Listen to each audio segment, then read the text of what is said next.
eyes that shimmered like candlelight. But Everwood had a secret. Its prince had vanished. No one knew how or why. One night, the young prince simply disappeared, and with him, the magic of Everwood began to fade. But there was one person who still believed the prince was out there, a girl named Elara. Elara wasn't a princess or a warrior. She was just an ordinary girl with an extraordinary heart. And one fateful evening, as the whispering wind rustled through the trees, she heard something that changed her life forever. A voice. "Come find me," it called. Elara spun around, but no one was there. Only the wind, beckoning her forward. She took a deep breath. If the prince was lost, then she would find him. And so, her adventure began.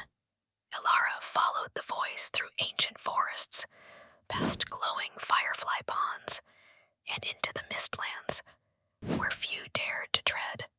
There, in the heart of the mist, she found a boy. He stood upon a twisted tree, the wind ruffling his wild golden hair. His eyes were bright, filled with mischief and wonder. "You finally found me," he laughed. Elara gasped. Could it be? "Are you the lost prince?" she asked. The boy smirked. Maybe not." He leaned forward. "The real question is, do you believe in magic?"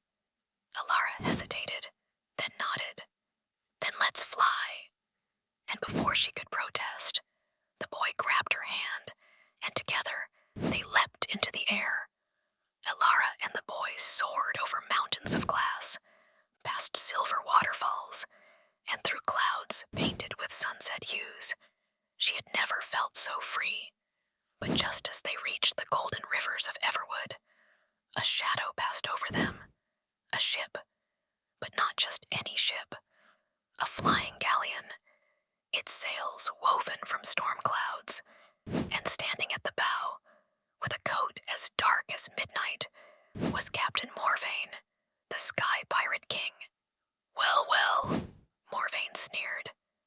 "If it isn't the runaway prince." Elara's eyes widened.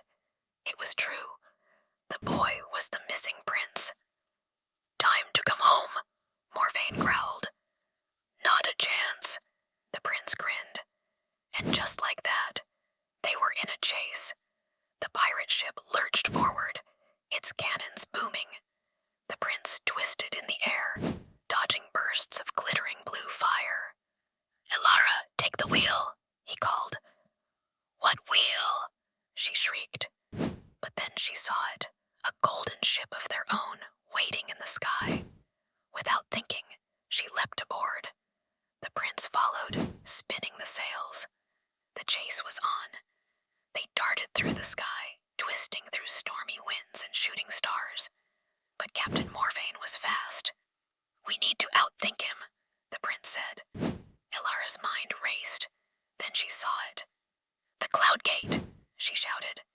It was a hidden passage in the sky, one only the fastest could reach. "Hold on!" Their ship dived, just as Morvain's cannons fired. Boom! But they were too quick. The golden ship shot through the Cloud Gate, and in an instant, they were gone. When they landed, the prince turned to Elara. "I was taken by the sky pirates long ago," he admitted. "They wanted Everwood's magic for themselves." Elara's heart ached. "But why didn't you come home?" The prince's eyes darkened. "Because if I go back, I'll have to grow up." Elara frowned. "And that's bad." The prince hesitated. "I don't know." She smiled. "Maybe growing up isn't losing magic. Maybe it's learning how to keep it alive." The prince's eyes softened, and for the first time in forever, he wanted to go home. When the prince returned, Everwood blossomed. The golden rivers glowed once more. The stars burned brighter. The people cheered, their magic returning. Elara stood beside the prince. prince as he faced his kingdom. "What now?" she asked. The prince grinned. "Now we go on another adventure." And as the stars winked above, they both knew this was only the beginning, the end. And that's the tale of the Lost Prince of Everwood. If you believe in magic, leave A in the comments. And don't forget to follow Untold Bedtime Stories for more fairy tale adventures. Sweet dreams.